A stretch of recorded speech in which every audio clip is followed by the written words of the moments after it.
Let's go to Heath calling in from Mustang, Oklahoma. Heath, what's your question for Adriel? Hey guys, how are you doing?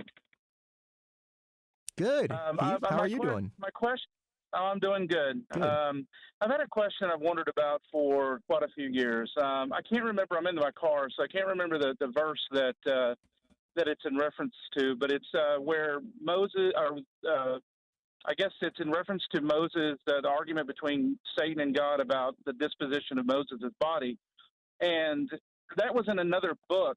And it always was strange to me that that book was not chosen to be part of the New Testament when, everything is 100% God breathed. So being that that was referenced in the New Testament, would that not lead credence to that book that was not chosen?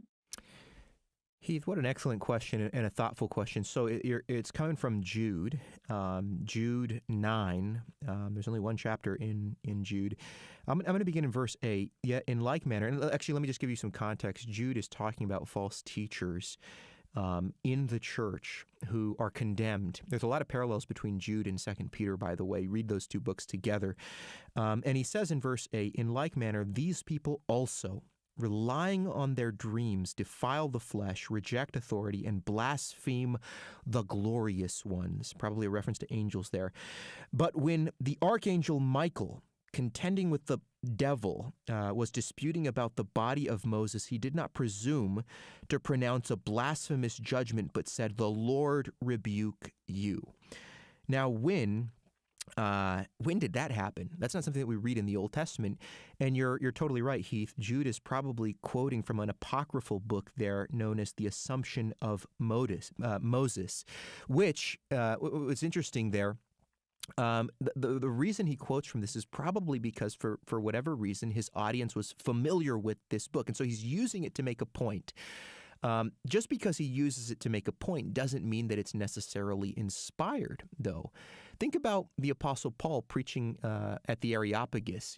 He quotes from pagan philosophers there in order to do what? To make a point.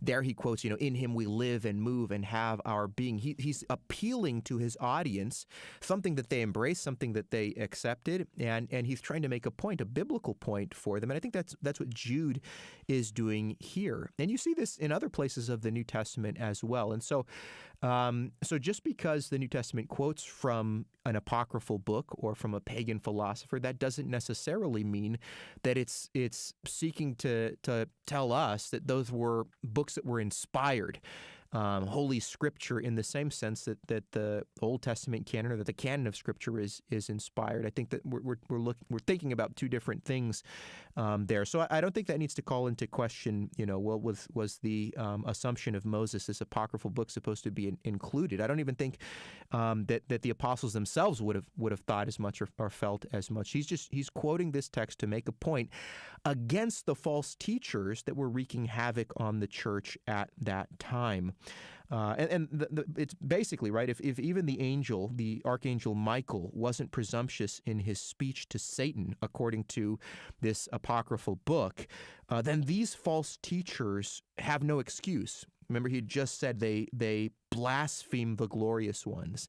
And so that's what I would say. I don't think this needs to call into question the canon of Scripture or suggest to us that the assumption of Moses needed to be included in the canon of Scripture. It's just being referenced in order to make a point. Excellent question. Appreciate you calling in with that.